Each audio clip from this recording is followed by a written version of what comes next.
Australia. It is a beautiful day, a hot day. It's going to be 37 degrees today.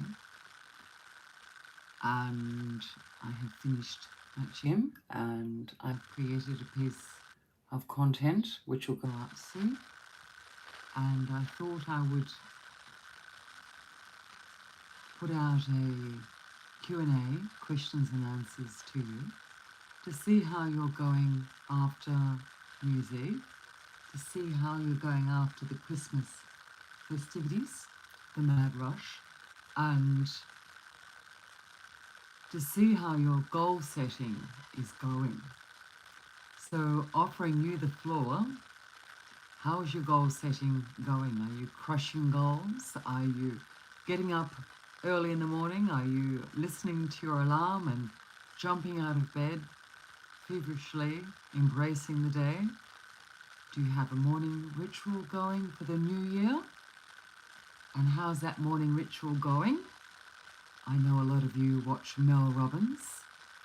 We've been talking quite a bit about stepping through goals one by one and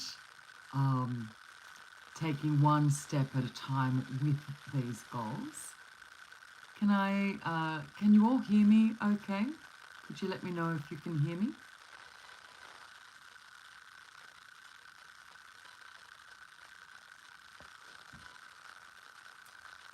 Okay, so stepping through goals one by one. Oh, thank you, Ashley. Being able to bite-size piece your goals. How do you eat an elephant? One bite at a time. We can be so excited. Oh, thanks, Ashley. It's very, very nice of you. I appreciate that. It's lovely to be here. Thank you so much, Sammy. Background noise. There's a lot of birds here. Is it birds you can hear or is it something else, Gina? I might just shut my computer in case it's a buzz, electrical buzz. There is a massive amount of cockatoos here, which, yeah, I've just shut my computer. It may be my computer. Yeah, all of you are going to bed and I've just got up. I've just been to gym. I'm going to, it might be the light. There's also here, I've got the modem here. I think that's stopped now. Thank you so much. Thank you so much. I really appreciate it. How are your 100 goals going? Have you set your 100 goals? How are they progressing? How are you working with these goals? Oh, isn't that lovely, Gina? Thank you so much. I think it can be really challenging to achieve goals when life is tough. And I'm one of those people that I think that life is tough. I think that people have the propensity to let us down. I think that people are a reflection of their upbringing, their socialization, so that can mean that people can let us down, betray us, deceive us. And within that paradigm, we need to acquire ourselves to find positivity and to be upbeat about life. And being upbeat can be incredibly difficult because I'm just reading, kind of gets that I never stick with them, so what's the point of making them? Yeah, I think I've just got a comment about making goals. I think that it's about doing what we can in that moment on that day, rather than taking on, I'm going to build Rome in a day, saying, okay, this is happening in my life. I'm struggling with this. However, I will take one step at a time. Visualize your goals in crystal clarity. See them in intricate detail. The more you see your goals, the more likely those goals are going to happen, going to occur. And I think throwing out the baby with the bathwater approach, which is goals don't work with me, so I won't try them. I get it. I really get it. I really get it because life has been pretty uh, difficult for me at different times. But it's about getting up each morning. We have the metaphor of the new morning, the metaphor of the sunrise, the metaphor of New Year's Eve. These times are when we classically create new goals.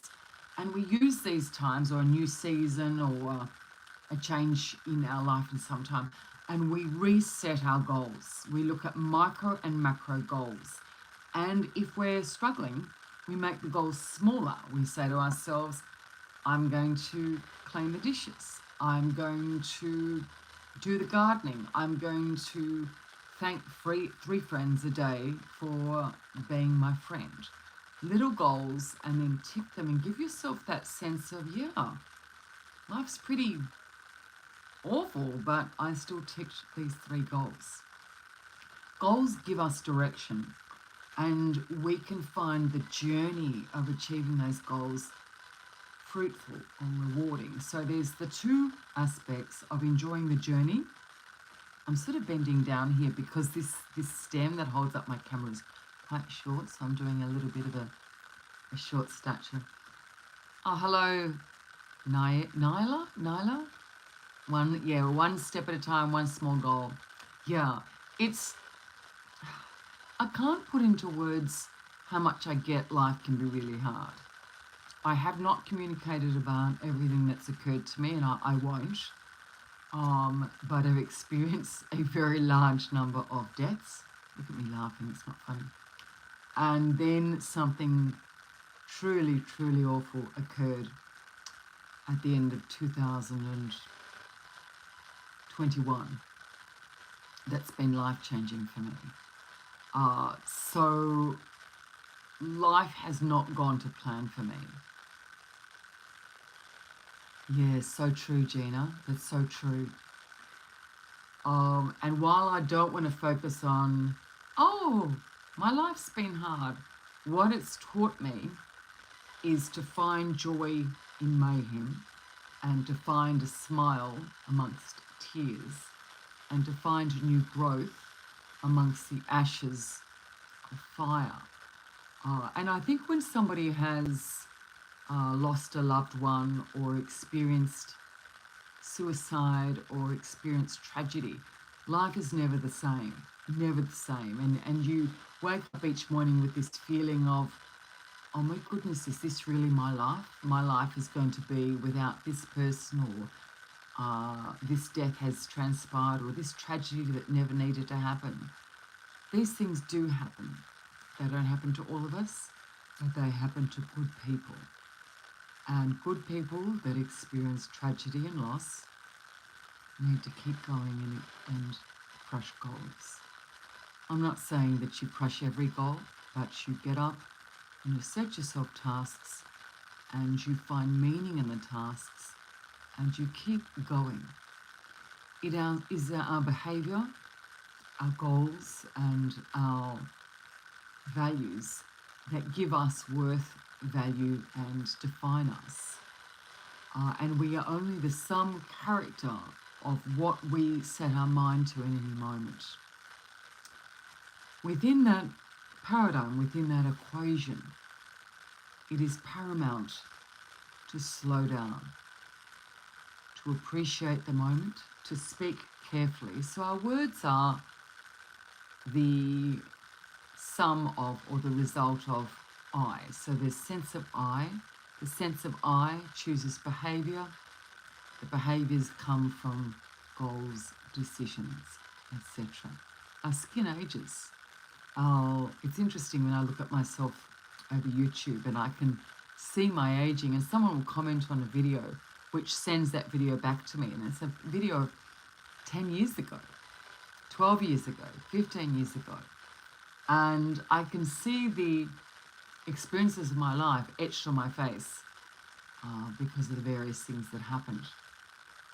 The last 14 years for me has been incredibly difficult and also exciting. Hello, Joe. Lovely to Um, Lovely to see you, and thank you for all your comments. To all of you, thank you for your comments. Thank you for subscribing and hitting the notification button.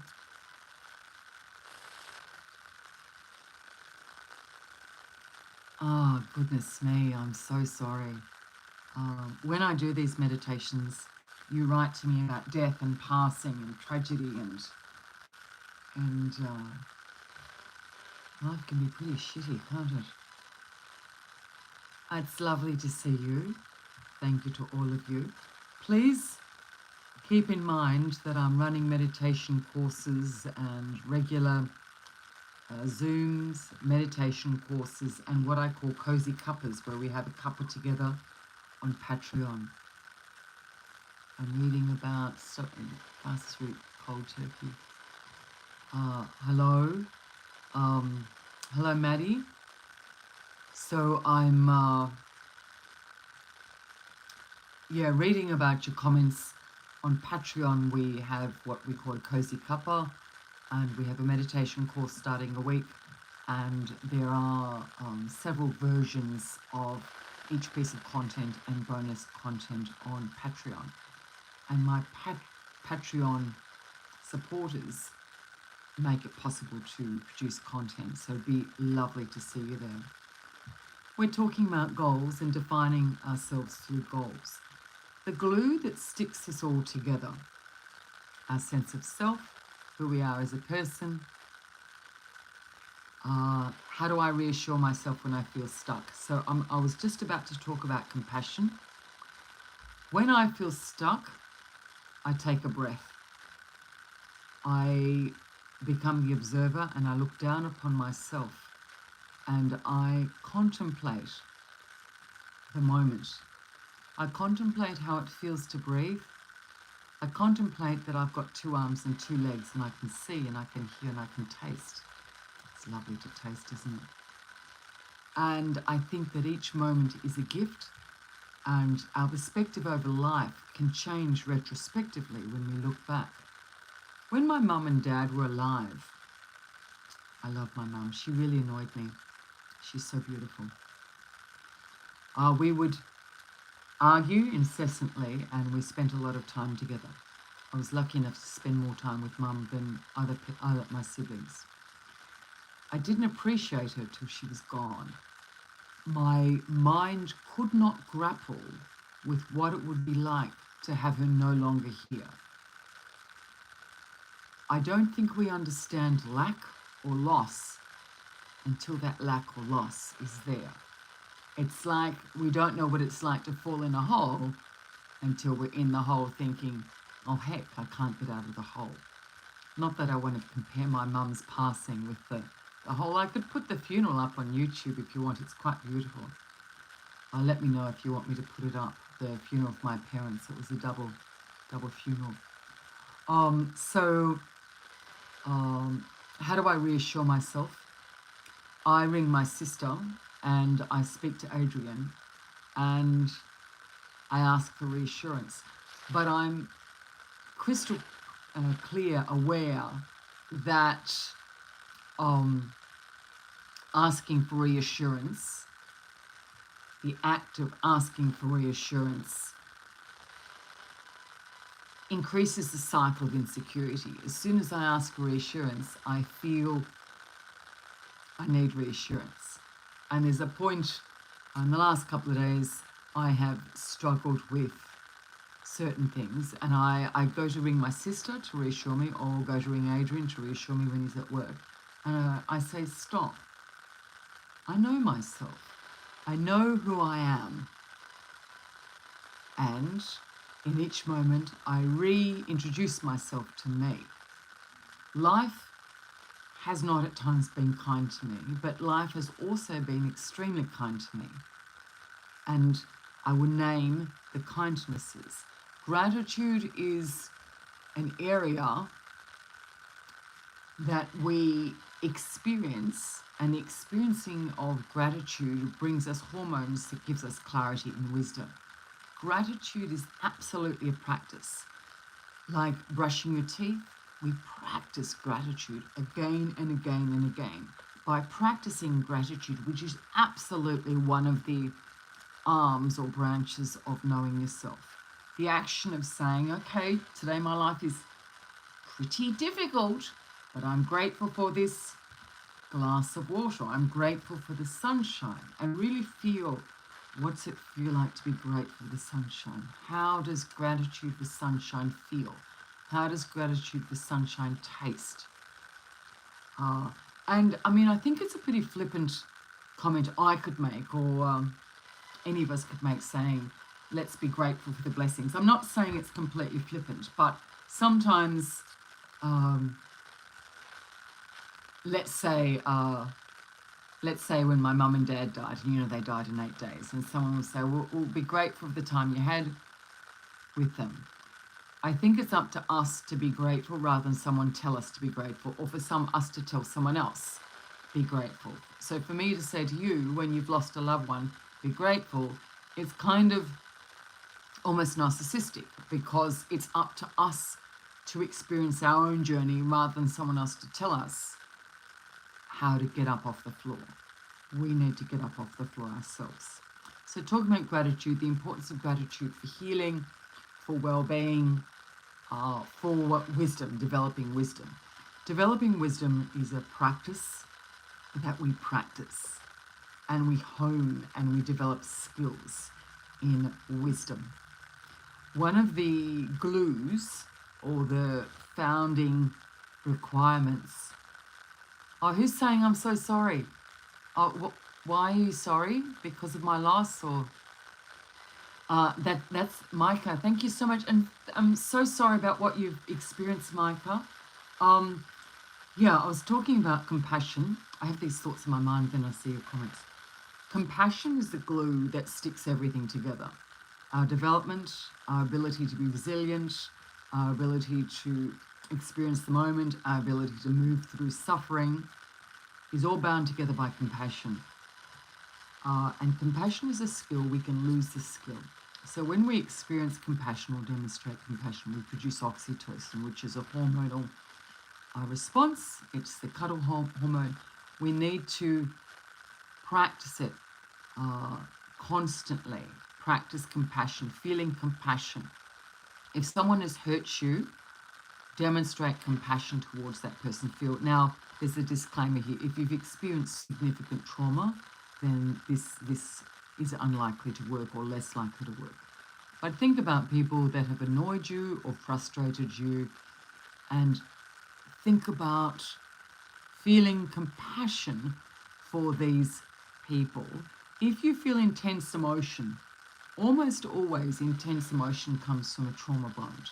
So if somebody profoundly annoys you, or you use the word provokes you, the provocation comes from self. When we feel provoked, it is because there is a lesson for us to learn, rather than the person has provoked us. Nobody actually provokes us. We are provoked by the prick, or being reminded, or triggered by a trauma bond.